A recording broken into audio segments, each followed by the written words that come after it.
नमस्कार, मेरा नाम है विवेक सिंह और एक नई सच्ची घटना में आपका स्वागत करता हूँ। आज की सच्ची कहानी में मैं स्वागत करता हूँ और कहता हूँ कि आज की जो सच्ची कहानी है वो पहलगाम की है। जी हाँ, मेरी जो अब पिछली कहानी थी वो भी इसी के ऊपर थी, लेकिन ये भी इसी के ऊपर है क्योंकि कुछ ऐसे लोग हैं जिनके बारे में आपको शायद जानना ज़रूरी है और शायद आपको जानना भी चाहिए। जी हाँ, मैं बात कर रहा हूँ 22 अप्रैल साल 2025 की। मुझे होता क्या है, एक शख्स होता है नजाकत अली, जो कि पेशे से एक फेरी वाला था, फेरी लगाता था कई सालों से। देखिए, इसी बीच उसकी मुलाकात होती है एक कुलदीप नाम के शख्स से सोशल मीडिया पे। इस सोशल मीडिया पे लोग बातें करते हैं और सब कुछ सही होता। वो अक्सर जो फेरी वाला है, वो हमेशा कहता है, यानी कि नजाकत अली, कि आप भैया जब भी आइएगा कश्मीर आप हमें बताइएगा, हम आपको कश्मीर घुमाएंगे। कभी आइए कश्मीर में हमारे यहाँ घूमिए, काफी अच्छा व्यू है, काफी अच्छा सीन है, आपको पक्का अच्छा लगेगा। कि कई समय से ये लोग जानते थे कि एक दिन होता क्या है कि जो कुलदीप है वो एक दिन प्लान बनाता है अपने दोस्तों के साथ, और अपने दोस्तों के साथ प्लान बना के वो पहुंच जाता है पहलगाम। पहलगाम पहुंचने के बाद वो कॉल करता है उस फेरी वाले यानी कि नजाकत अली को, और कहता है कि क्या भाई तुम मुझे अब घुमाओगे, मैं यहाँ पे आ चुका हूँ और मैं अकेले नहीं पूरे 11 लोगों के साथ आया हूँ। जी हाँ, मैं बात करूँ तो कुलदीप अपने काफी सारे दोस्तों के साथ है जिसमें 11 लोग समथिंग थे। तो 11 लोगों के साथ वो आ चुका था। तो जो नजाकत अली है, वो फिर वाला जैसे ही ये बात सुनता है वो खुश होता है और फौरन बोलता है ठीक है भैया आप वहीं रुके, मैं आता हूँ। देखिए, ये जब बात है उस वक्त आ, पहलगाम में हमला होने लगा था, टेररिस्ट अटैक होने लगा था, लेकिन फिर भी नजाकत अली ने इन गोलीबारियों के बीच हिम्मत जुटा के उन 11 के 11 लोगों को सेफली और सुरक्षित उस जगह से निकाला और उन सभी लोगों की जान बचाई। और इसके बाद ये जो खबर है, ये जो चीज है, वो सोशल मीडिया पर वायरल होने लगी। वो भी अपने गांव गया तो उन्होंने कहा कि जो फेरी वाले भैया थे उन्होंने हमारी जान बचाई। ये स्टोरी काफी सोशल मीडिया पर वायरल हुई और इसके बाद वहाँ के जो सीएम है वो भी आए और ये कहे कि काफी सराहनीय काम है। देखिए, वाकई में इन्होंने बहुत ही अच्छा काम किया।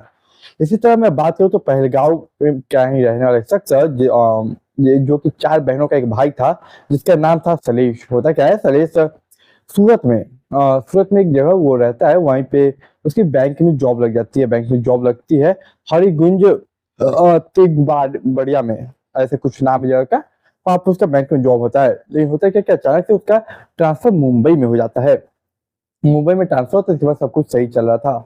इसी बीच इस साल अप्रैल के महीने में उसका जन्मदिन था। ये जन्मदिन उसका 44वां जन्मदिन था। होता है कि जो था सलेश था, वो अपनी बीवी और बच्चों के साथ मिलकर प्लान बनाता है कि इस बर्थडे में कहाँ घूमा जाए। सभी लोग का प्लान बनता है कि चलो एक काम करते हैं, कश्मीर घूमते हैं।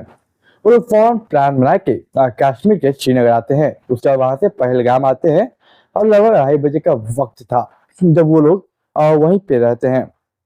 वेस्टर्न घाटी जो कि काफी खूबसूरत है, ये शायद मिनी स्विट्जरलैंड के नाम से भी जाना चाहता है।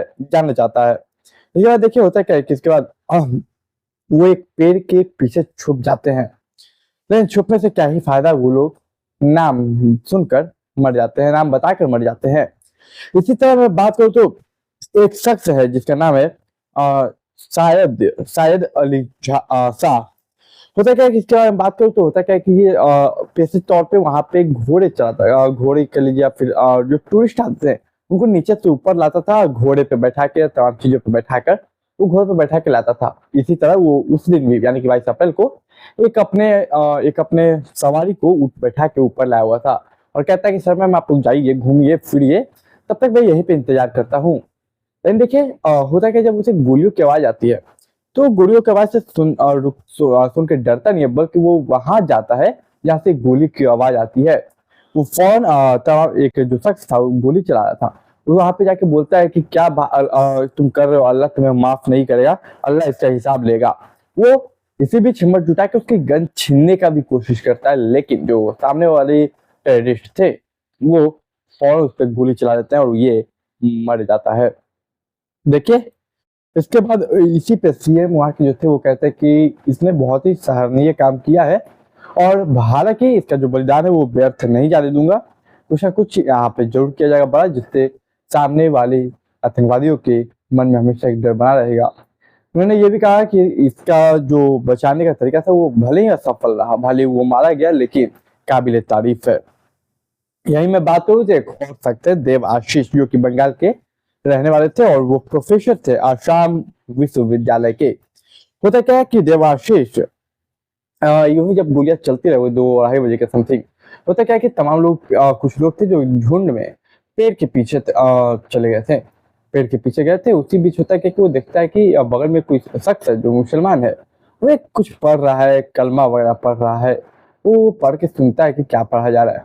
अब अचानक से 2 लोग आते हैं और वो पूछते हैं देवाशीष से, और उसके तमाम से उसके बीवी बच्चे जो थे उन लोगों से पूछा जाता है। तो वो बताता है कि उससे पूछा जाता है कि एक बात बताओ, तुम क्या पढ़ रहे हो, राम राम कह रहे थे क्या? तो वो फौरन से कलमा जो था वो पढ़ के सुनाने लगता है उसे। हालांकि कोई ऑर्डर नहीं दिया गया था, कोई आदेश नहीं दिया गया था कि तुम हमें कलमा वगैरह पढ़ के सुनाओ, फिर भी देवाशीष वो पढ़ के सुनाने लगता है। उसके बाद जो टेररिस्ट थे वो बगल से गुजर जाते हैं, उसे कुछ करते तक नहीं। ऐसी इसी तरह मैं बात करूँ तो सरताज नाम का एक शख्स, सरताज अहमद, लगभग समय 3 बज रहा था। पहलगाम का एक ठेकेदार था, उसके पास कॉल जाता है कि यहाँ पे पहलगाम में एक टेररिस्ट अटैक हुआ है। देखिए इसके बाद वो जो शख्स था उसके घर के भी एक लोग सदस्य गया हुआ था वहाँ पे, वो भी उस पहलगाम टेररिस्ट अटैक में मारा जाता है। लेकिन ये जो सरताज अहमद है, वो वहाँ पहुंचने के बाद अपने परिवार के उस सदस्य को नहीं देखता, बल्कि अपने जो तमाम लोग घायल थे उनको अपने कंधे पे बैठाकर वो हॉस्पिटल पहुंचाने की कोशिश करता, तमाम लोगों को पानी पिलाता। ये वीडियो क्लिप उसकी किसी कोई रिकॉर्ड करता है और सोशल मीडिया पे वायरल हो जाती है। और ये वाकई में काबिल तारीफ थी कि वो तक जिसका खुद का परिवार वहाँ पे मरा पड़ा है, वो अपने परिवार की चिंता छोड़ के वो किसी और की मदद कर रहा है। शायद ऐसा करने वाले करोड़ों में या फिर लाखों में एक जरूर होते हैं। तो देखिए ऐसी कई सारी कहानियां हैं कि तमाम लोग हैं। इसी बीच सोशल मीडिया पे एक बच्चे का रोता हुआ वीडियो सामने आया।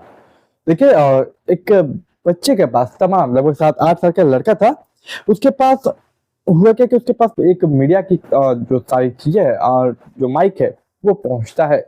वो पहुंचने के बाद माइक से उस बच्चे से पूछा जाता है और वो बच्चा जो बताता है वो वाकई में हैरान कर देता है। वो कहता है कि हम पे अचानक से हमला हुआ था, तो हम लोग सभी लोग लगभग काफी झुंड थे, 22 लोगों के झुंड थे, जिसमें एक ग्रुप आए थे हम लोग। तो होता क्या कि हम लोग एक जगह पेड़ के नीचे जाके छुप जाते हैं, और पेड़ के नीचे छुपने के बाद वहां पे कुछ टेररिस्ट लोग आते हैं और कहते हैं कि जो मुसलमान है वो एक साइड हो जाए, जो हिंदू है वो एक साइड हो जाए। तो वो एक एक करके गोलियों से भून देते हैं, जिसमें ये बच्चा को छोड़ देते हैं और ये बच्चा बच जाता है और वो इंसाफ की गुहार लगाता है। तो देखिए ये थी हमारी आज की कहानी। देखिए एक आंकड़ा बताऊं तो लगभग पहले लगभग 2-3 साल या 4 साल पहले की जो आंकड़े थे जम्मू एंड कश्मीर घूमने की, वो था लगभग कुछ लाख में थे। लेकिन अब जो रिसेंटली जो डाटाबेस है उसके मुताबिक इतना टूरिस्ट बढ़ा आफ्टर 370 हटने के बाद, लगभग करोड़ों लोगों की मतलब साल की मैं बात करूँ, करोड़ लोगों का आना जाना, लगभग 2.5 करोड़ लास्ट ईयर आए थे। सो मतलब 2.5 करोड़ टूरिस्ट वहां पे आ चुके थे। लेकिन अब क्या सच में करोड़ आ पाएंगे या फिर लाख में भी वहां पे टूरिस्ट आ पाएंगे, ये एक बड़ा सवाल है। हालांकि मैंने कल भी बताया था और आज भी कि अभी तक सरकार ने यानी कि केंद्र सरकार ने 5 बड़े फैसले लिए, जो कि आपको स्क्रीन पे मैंने आपको कल दिखाया था, जिसमें उन्होंने भारत की जो नदी है इंडस, उसके पानी के संचार को रोक दिया गया है। और भी ऐसे कई बड़े फैसले लिए गए, तो आपको पता होगा और आपने देखा होगा, मैंने वीडियो में बताया था। तो देखिए यही सारी कहानी, उम्मीद करता हूँ आपको कहानी पसंद आई हो। चैनल को सब्सक्राइब कीजिएगा चैनल पे नए हैं तो। और ये कहानी सुनाने का उद्देश्य जो डराने या परेशान करना नहीं था। तो आप चैनल को सब्सक्राइब कीजिए, वीडियो को लाइक कीजिए, शेयर कीजिए, कमेंट कीजिए। मैं भी हूँ एक निकाली में, तब तक के लिए आप मुझे इजाजत दीजिए। नमस्कार।